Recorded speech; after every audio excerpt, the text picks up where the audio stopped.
The Sassy Show is thrilled to partner with Joy Club as our sponsor for this series. Now, Joy Club is an online sex-positive community bringing curious, kinky minds together to connect, learn and play. If you're looking to spice up your social scene or host a sultry event, then Joy Club is a brilliant way of making an impact. But it's not just all about events, honeys. It's also a brilliant way to connect with like-minded individuals who share your passions and maybe even your deepest, wildest fantasies. So whether you want to explore those desires, make meaningful connections, or showcase that uncensored sass, Joy Club has created a safe and welcoming environment for you to do just that. So dive into the world of Joy Club by visiting joyclub.com and let the fun begin.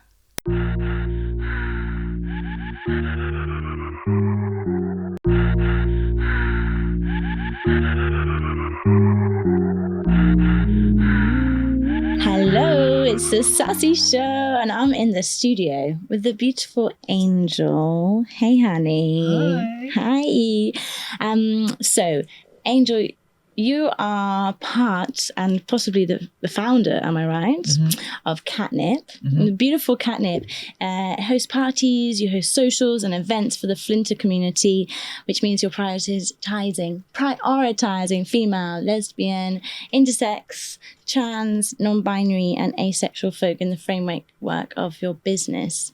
And I had the joy of experiencing a Catnip event at Pussycat Club Night, and it was hands down one of the friendliest crowds of people I've ever been around, and that said and spoke volumes to what you are creating and the intentions behind your work. So I'm so grateful that you come on the show to talk about it with me. I'm very grateful to be here. Thank you. Thank you, honey.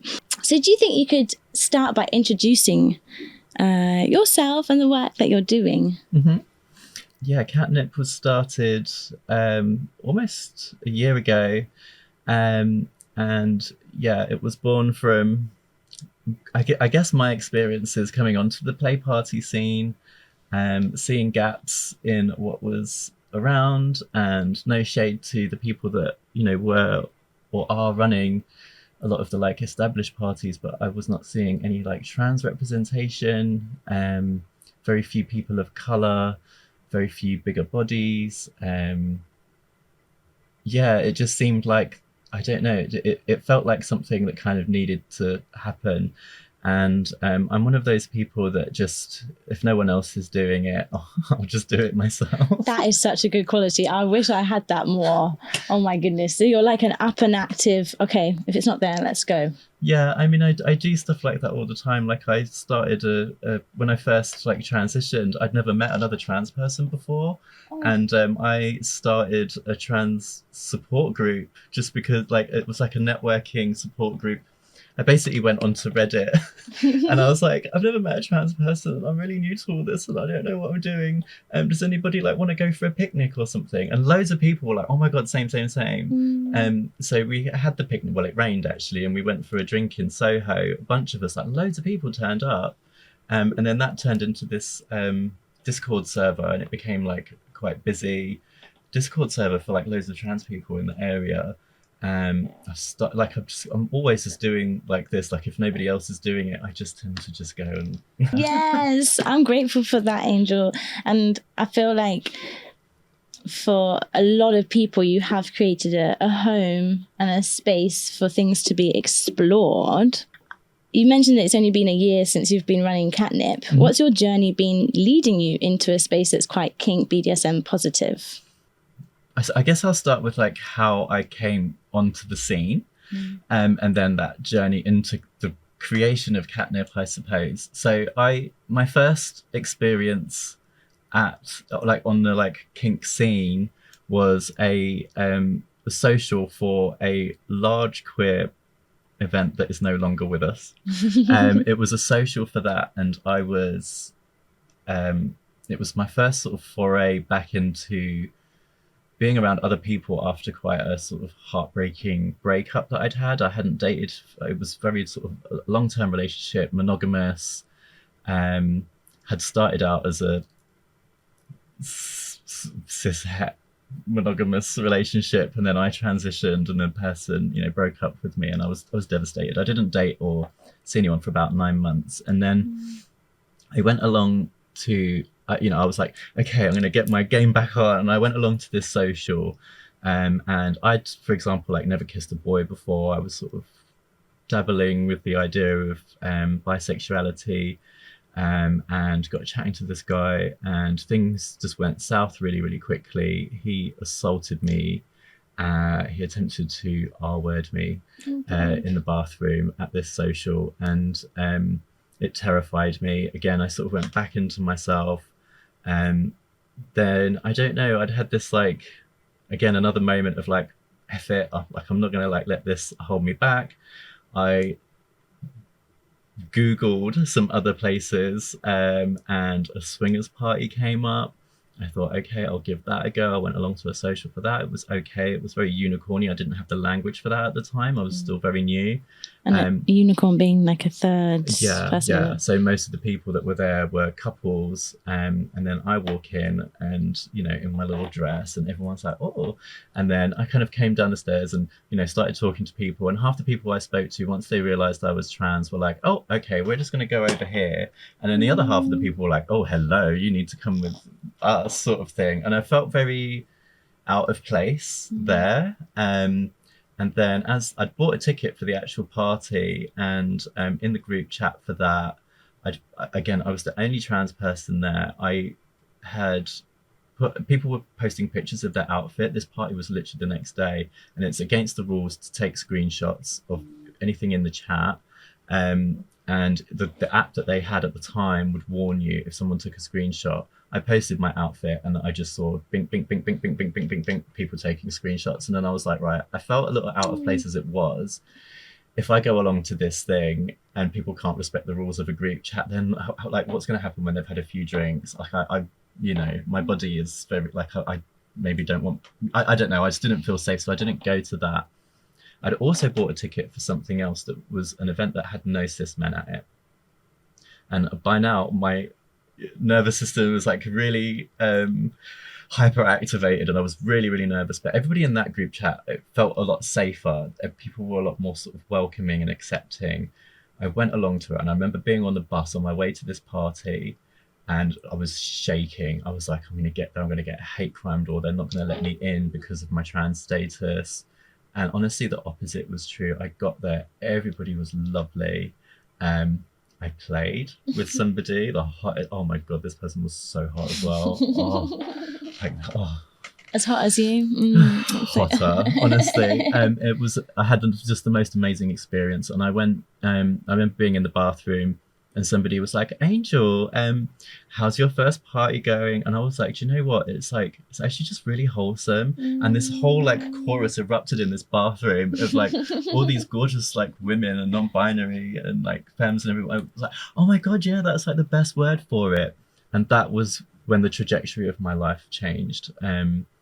And I became quite a regular attendee of that party. I don't know if it's okay to say, but like that's one night party run by Miss Gold. I thought it was amazing, and I still do. And then I started venturing back out again to other events, and that was kind of when I was having conversations with other people, looking at my own experience, and I definitely found that more marginalized people across the scene in general, and I don't mean that there was nothing out there, but there was very little, at least, out there, where people, I was just seeing this constant like conversation happening and coming up, and personal conversations I was having, conversations in group chats and things of more marginalized bodies and people, just sort of saying like, yeah, this is my experience when I go to parties, or if something happens and I need to report something, it tends to be going like the chain that would be going up to is almost always going to be a cis couple, very often,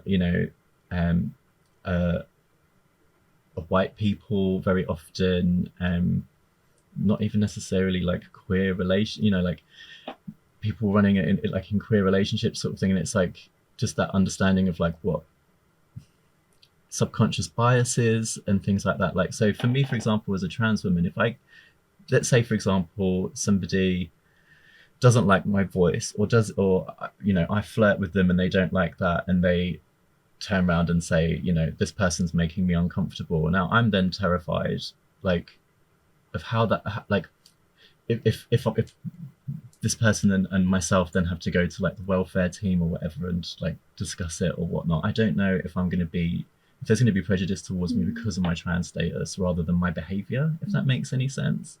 And there are a lot of unconscious biases that are out there, and I wasn't able to find any parties that were run by another trans person.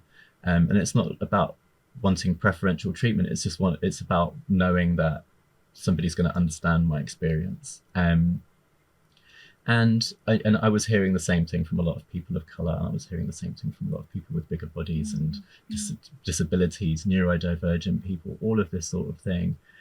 So quite early on, I think I'd been on the scene maybe for like 6 months, so really quite early, and I was like, what would be really good is to like have a party like this. The fire was up me then. Like I was on fire. I was like I need to continue this, and I'm so ADHD. I have very like severe ADHD. I have a million ideas at once, and I just wanted to really sort of create the party that I would want to go to.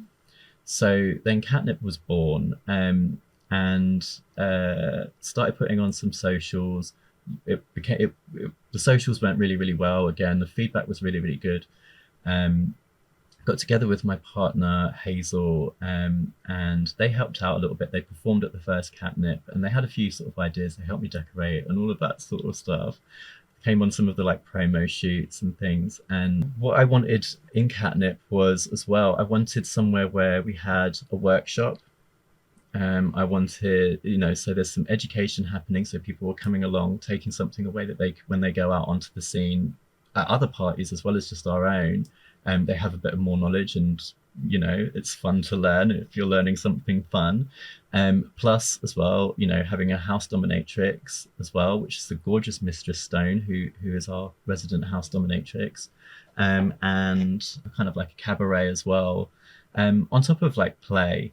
And so the first 2 parties we did were kind of like that, and then we did the third party, and we did that Dungeons and Drag Kings was the theme of it, and we suddenly, like, things ramped up a lot. So our guest list had like doubled in size, and I got together this really amazing team. So the idea for the Dungeons and drag or like gaming theme had come about from the group chat after Catnip 2.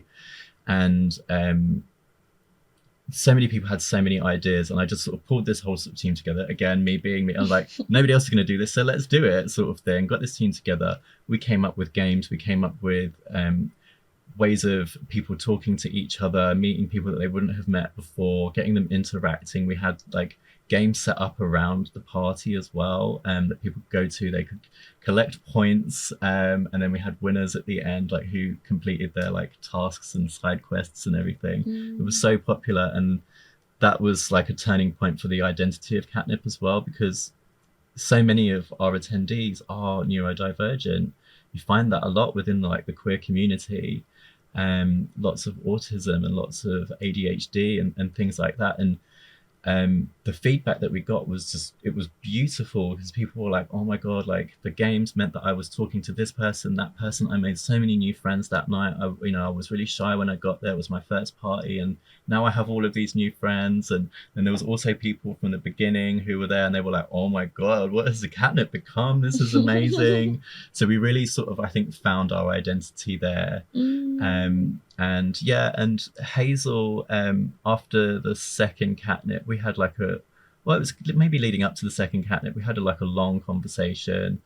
She was such a core part of organizing, and she keeps me in check as well. My brain, like I say, I just come up with 1,000,001 ideas, and she's very good at just kind of going, Angel, we have to cut back. But like, yeah, so she keeps me on track as well. And then we took Posey on as producer for Catnip 3 as well, which again was another ingredient to things becoming what it became. And the beautiful Posey, who has just been on the Sassy Show podcast as well. So incredible seeing this team of creatives and community coming together. And I loved hearing what you said about the games and how that can be this access point, because I think so many things you touched on there can mean that it can be a very scary experience stepping into a space and you don't know how to engage. And even when you've built that confidence and courage to finally go, it's like, oh, now I have to talk to people. Holy shit. Well, that like I was saying, like on the way to my first party that I actually went to and actually played at, and like I said, I was shaking on the bus, you know, and you know, there was the group chat and people were coming, oh, like you're Angel from the group chat and stuff, which was lovely. But the games is, again, it's another way of just getting people just interacting with each other and like, okay, this is not as scary. Everybody is actually nice. We're all here for the same reason. Yeah. And I mean, you know, nowhere is 100% safe. There's no, you know, this is why, you know, you have to have welfare monitors, you have to have rules, you have to have people like overseeing what's going on. It would be a wonderful world if you could go to parties and everyone would just self-regulate, which most people do. But you know, of course, you know, nowhere is 100% safe. But like, just having that like interactiveness, it really changed the game. Yeah. Okay, so you mentioned there at the end of our last section something around safety, trying to create safety for the spaces that you're providing, and I was wondering, have there been learning curves on the journey to what you've created? Yeah, definitely, like around the business side of things. There's been some learning as I go. Gosh, tax is scary, isn't it?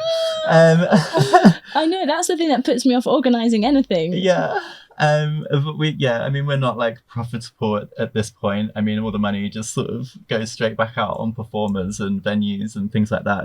And definitely finding venues. So like we have a sister event called Pussycat Club, which you came along to, which is at a kind of a size that's a bit tricky to find venues that we can afford. So it's like, you know, dungeons, I know my way around a dungeon. And there's lots of people, you know, there's not lots, but there's a few places that we can book for Catnip. But when it comes to like larger events, like more rave focused, like more dance focused, like Pussycat Club, I think once you get above, let's say like 300-400 people, it's easy to find venues. I mean, they're expensive, but you've got more people coming.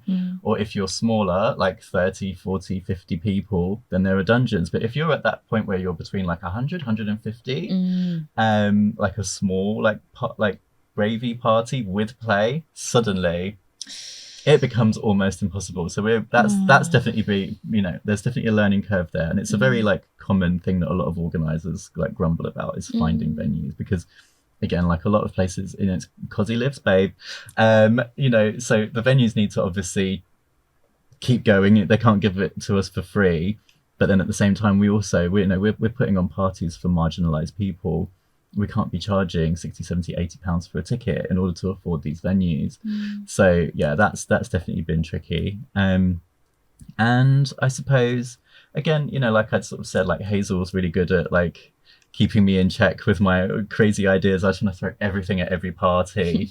And Hazel's also really good at kind of curating me, kind of going, right, Angel, we can't have this, and this all in the same party, because then nobody's going to have any time to play, you know, things like that. And also, like, we can't afford to pay for all of these things, so we have to like strip back a little bit.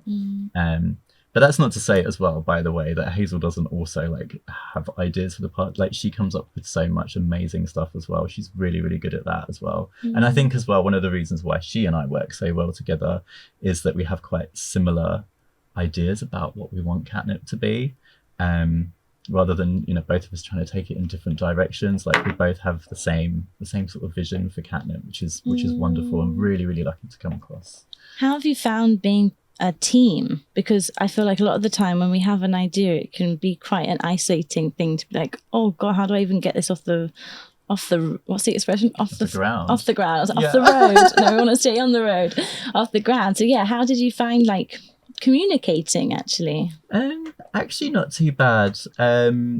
So Hazel is my nesting partner as well. So yeah, we live together, we run a business together, and I don't know, like I said, I think because we both have a very similar idea for what Catnip is, what it should be, It's pretty easy, actually. Definitely there's been times when, I will get ahead of myself and I'll be like, right, we're going to do this party, that part, like we're going to do this, this, this, and this, and this. And then Hazel will be like, I'm not too sure, sort of thing. Maybe there could be like less blood. I don't know. So, it's also good to have that around. But as well, like a lot of the, like I say, like the Dungeons and Dragons party, for example, that was born out of the chat. So the community itself, like we're also, it's not just about us, it is about the community that we're building. And it's something that's really wonderful and so fun to do is to see people get excited about certain things in a chat and go, yeah, you know what, we can do that. We can make that into a party, a theme for a party or whatnot. And so as well, then the community knows that it's also like their space. It's not just me and Hazel or Hazel, like it's not just us putting it on and being like, come along to our thing. It's like, it's our thing. And we've got so many people that literally came along to the first Catnip and are still coming to every party. Like that's really lovely. And it's because it's as much their party as it is ours. Like we're the ones kind of facilitating it and putting it together. But a lot of the inspiration is coming from the actual people going. Yes. Yeah, I think that there's now as well in this last year, I think Catnip was one of the first sort of FLINTA parties. Certainly people weren't using the term FLINTA really. There was like maybe like it was like the FLINTA poly social or something, but that was not like a play party that was around. But the term FLINTA wasn't really being used. Yours was the first I'd had. Yeah. So the thing with that acronym is it came from Germany. Fraulein. I don't speak German. But, me neither, but yeah, but like it came from Germany, and it got a bit of, I think it popped up in like the 70s actually when it was first being used. But it got kind of a bit of a bad reputation because what you'd find was there'd be lots of well-meaning cis white women putting on lesbian spaces, but calling it FLINTA and not taking it literally. So you might find that like a trans mask might turn up to one of those things, looking at the acronym literally and then being turned away. Or maybe not, some trans women, like trans, non-binary, agender, like people were going along and getting a bit of a rough time. So I was really sort of adamant. It was the acronym, I was just being very literal with it. The acronym makes sense for what I wanted to put on. I wanted to create a space without cis men, where people who have experienced misogyny in their life can go and be away from the cis male gaze. So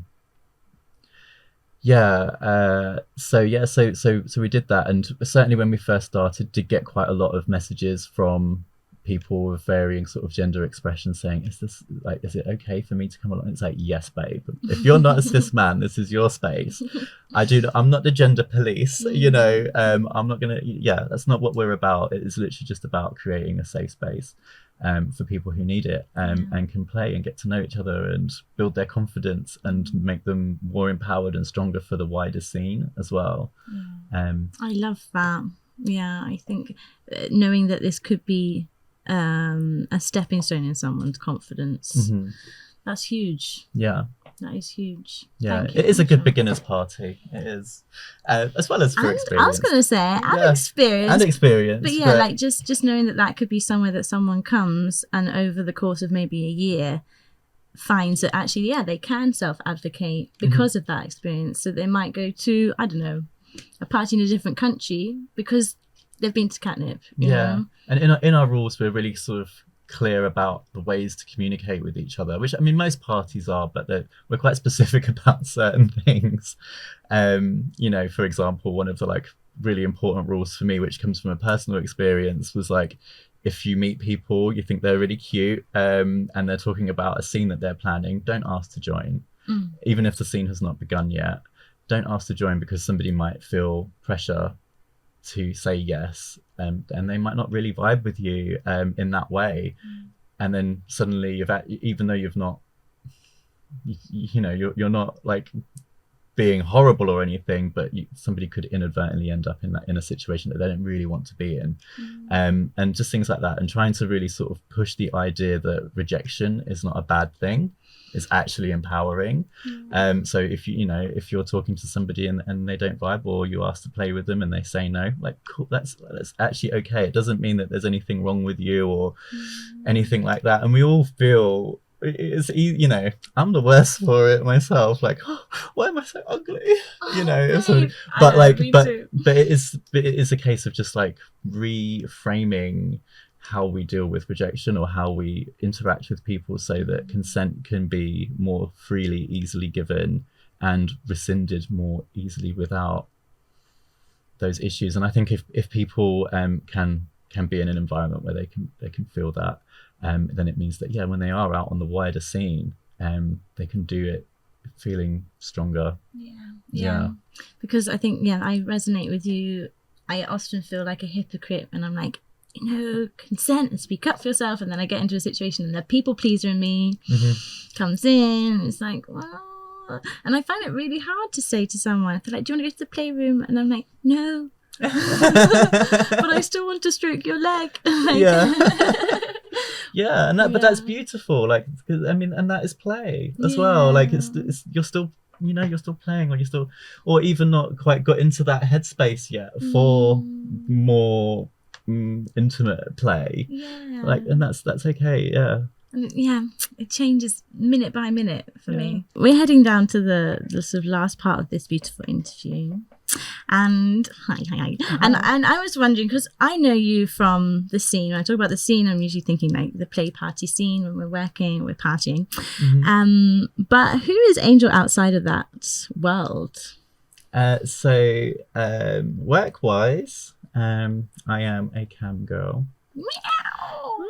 And I always say like OnlyFans, but I actually really rarely use OnlyFans. I hate the platform. It's horrendous. They hate sex workers. They do. I was gonna say I've had no luck. But you get that it's the most well known, so you get the most traffic there. But I actually mostly use a platform called Fansly, which is much better. It is made for sex workers. You can do so much more on there. So I much prefer Fansly. So I kind of do I do cam and I do Fansly. I also do some vanilla work as well, around like film and video and TV commercial post-production, as a colorist. So I'm like a human Instagram filter. And before that I was a sound engineer and a grime MC. Oh my goodness me, the many lives of Angel. Can we bring Angel MC back, do you think? Maybe one day. I mean, I'm getting on a bit now, babe. Not about age.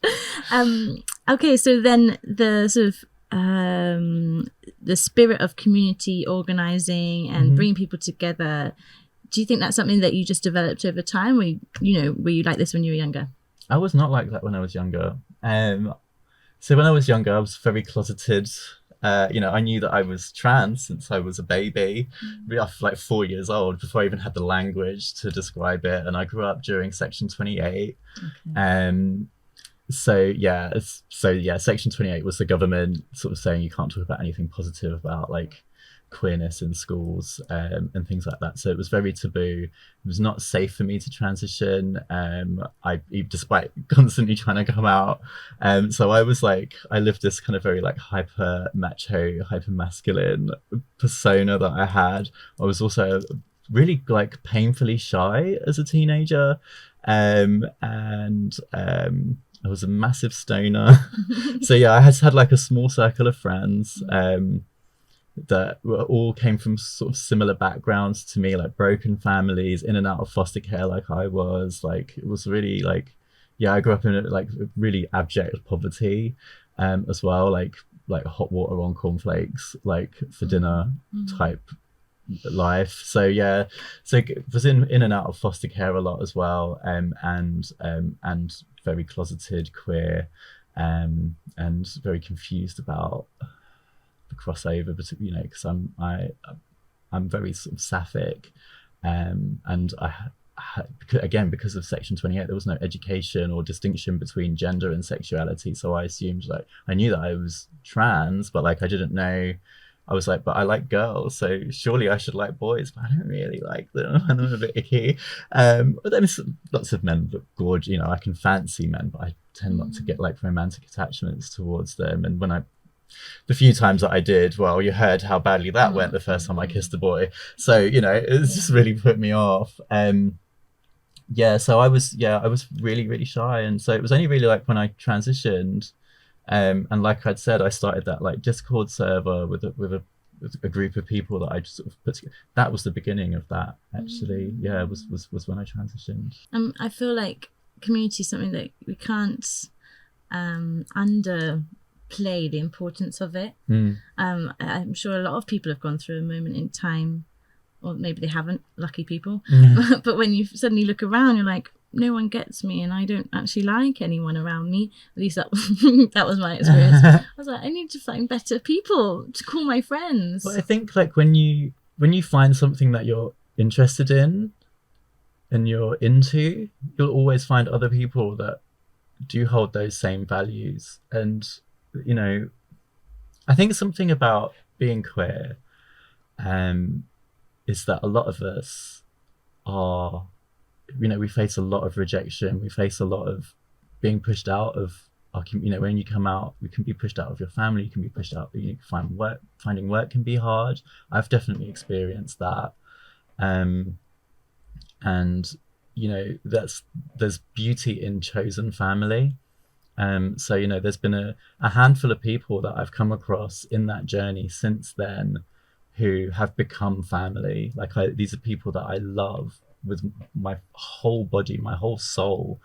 Absolutely adore these people, and they've absolutely been there for me and picked me up when I've had, you know, rough times. And for me, you know, there is wider community, but there's also huge value in recognizing something special in people around you, and curating and choosing your family from that point on. Yeah. Well, I ask you what your sassy side looks like, honey. My sassy side. So I am I'm a massive exhibitionist. Whee! Yeah. So, you know, hence the porn. I love, you know, if I'm at a party, the best scenes are the ones when I've got a crowd around me. A good example is I had this like I had a scene with a dominatrix at a party, which had been sort of prearranged. So where's the story going? So I was subbing. Okay. For this dominatrix, and as I sort of entered this scene, I ripped my skirt off and threw it at the people watching, and I just like catwalked over and like got down, and I was like, yes, mister. And like she was like, I'm the dominatrix here, don't upstage me. Like that is me in a nutshell. Sassy sub. Yeah. Oh and when I'm making content, I'm like, yes, the bold bitch comes out. You know, when I'm at parties, when I'm monitoring, you know, I stand for no shit. Like I'm straight in there. I'm like, no, sir, you do not behave this way. I mean, you've seen me in action. I was literally saying I have seen you in action last night.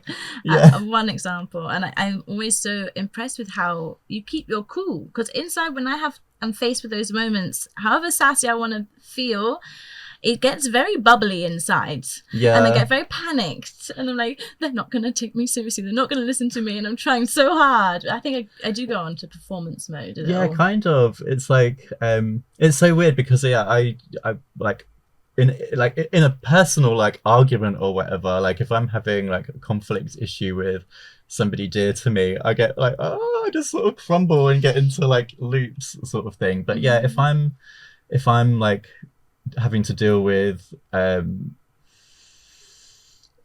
naughty people or whatnot, yeah, I'm no bullshit. Like, no, this is the situation. This is the deal. No means no. And I can just deal with it that way. Yeah, I definitely sort of feel quite confident that way. I feel confident when I'm like putting myself in front of people. Yeah. Meow. I love that. I love seeing you be like that as well. if people want to see you in action, Angel, to putting a face to the name, if they're not watching on YouTube, hey, if you are, where should they head? I guess, do you mean for like the naughty stuff? Oh wow, baby. It's really naughty. Whatever you want to share, we're here for it. So I guess like my Twitter is probably one place to go, which would be snuggle_me_bby. It is very fruity though. I pre-warn you, do not open it if you are at work. Fruity. Yeah, very fruity. And I also have a Reddit with the same username. Again, extremely fruity. I'm not like super active on Reddit anymore. I do find that as a trans woman doing sex work, that people can be, I don't know. I just found assholes. Yeah, and plus as well, you know, doing porn. I found especially on Reddit, because you have to like pigeonhole yourself into these sort of groups. I found myself, I actually had to take a break from sex work for a while, because I found myself, you know, playing up to certain tropes that I did not feel comfortable with, and so I took a year off of doing sex work to focus on vanilla work, and then for various reasons sort of came back to it this year. And when I came back, I was like, I did a little video. I literally was like, no, I'm not playing those games anymore. I'm not, you know, I will play up to certain fantasies, but on my terms. I'm not doing that anymore, because it had an effect on my mental health, which is such a beautiful boundary to state. I just want to say thank you for saying that, because a lot of the time I'll find myself being requested something and I'm like, oh, should I do that? And it's, okay, I'll do it because it's money. It's like, actually, does it make me feel good? No. And yeah, so maybe what I'll do, because the thing is, I've got a huge following on Reddit as well, like, because I'd like hit the front page of Reddit a couple of times with some of my spicy videos. So I've got a huge following on there, so it seems like a bit of a shame to like let that go to waste. But yeah, I hardly use it anymore, so maybe what I need to do is just like delete a whole load of stuff and then just like reuse it, but with all of the followers. Refresh. Give me an easy start on there. But yeah, I've still got quite a reasonable size following on Twitter and stuff. Or like there's my sort of less spicy Instagram, which is angel_in_a_cage_80. Angel in a cage 80, separated by underscores. And for Catnip, it is Catnip_productions_London. Catnip. Is it London spelt all the letters? Or is it LDN? I can't remember. Yeah, no, it's London, LONDON. Yeah. So that's the socials. That's the socials, babe. And everything will be linked in the description, honey bunnies. Okay, it's a quick fire. Are you ready? Okay. Well, we've actually already. My first question was, when do you feel most confident? Oh yeah, well we did that one. Yeah. We just had that. I can't get my boobs out and hit now. I can't. You can't. No, actually, you can. No, I've got tip tape on keeping this up. Okay. Oh, okay. Okay. What is one dream you want to come true, hun? One dream I would like to come true would just be just abolish all of this right-wing bullshit that we've got going on at the moment. I mean, the UK, the US, just the Western world at the moment is feeling very precarious. It's feeling very like reminiscent of like pre-World War II, you know? It's like we're sitting in the Weimar Republic again at the moment, and these little uprisings of right-wing nonsense is just terrifying, horrible, horrendous. We're stepping back so much. I just wish that would go away. Yes. Yeah. Get rid of it. I suppose you would say in the bin. In the bin with the right wing nut jobs, please. It does. Yeah, it scares me. Yeah, Trump can fuck off. You heard that here. Yeah, Trump. You can fuck off. Yeah, Trump. Farage, dickheads. But changing the course of the tune, one key positive experience that has helped shape you. A key positive experience that has helped shape me. Coming out, babe. Like, yeah, like the rebirth, you know, of like coming out, being myself, you know. Being trans for me was not about putting something on, it was about taking the costume off and just being myself. That's why I don't really mask my voice much, like at all. I try. It's such a shock when like guys will chat to me, they'll be like, hey, how's it going? And I'm like, you're all right, mate. And they will literally like You can see the colour drain from their face. They're suddenly like, oh no, does that mean I'm gay? Yes, babe, it means you're gay now because you looked at a girl. Yeah, no, like the trans, like coming out, it was literally the death and rebirth of me, and thank God I did, because I never believed that I could ever be myself, and here I am living. Yeah. I'm so proud of you. Angel, can you tell me about a law that you might want to change, or a cause that's close to your heart? So I would take the money out of politics. I would make it illegal for political parties to take donations, to have sponsors. The way that the government is set up, it just seems inherently corrupt. So basically, if I would have it so that if you want to start a political party, you can hit a certain criteria, which is chosen by the people, of course, and then everybody gets equal funding and equal airtime and equal, opportunity to get votes and everything. Because at the moment, the way that the system is, we've got two parties really that have the majority of the money, that get the majority of the airtime, all of that stuff. That needs to go. That we need to scrap that system entirely, and we need to take the money out of politics. That's the only way that things can actually be fair. It is, because the money is the thing that creates biases and corruption, and there's a hell of a lot of that flying around. I like that. That was good. Thanks, Angel. And final question, babe. What is the best thing about being you? The best thing about being me is being very authentic. There's very little bullshit about me. I'm very honest. I'm a massive oversharer. And I love that. I'm kind of bonkers, but yeah, I like that. I don't mind that. I don't mind being this scatterbrained, over the top person, and I'm not always, sometimes I like to just sort of veg out on my couch with the cat and a takeaway and watch lots of really shitty TV.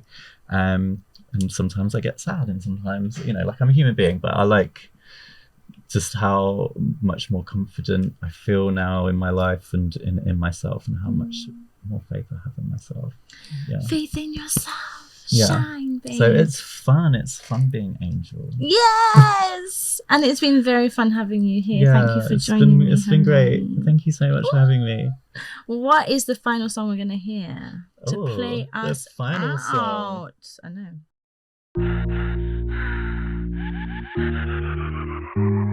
This episode is brought to you by our amazing sponsors, joyclub.com, an online sex-positive community bringing kinky, curious wonders together from all walks of life. Whether you're looking to spice up your social calendar with those hottest events, share your steamy thoughts and ideas in their lively forum, or set out for a search for that hot date, Joy Club is the ultimate destination to connect with those like-minded individuals. Creating your profile is easy, and it is the perfect way to showcase your unique vibe.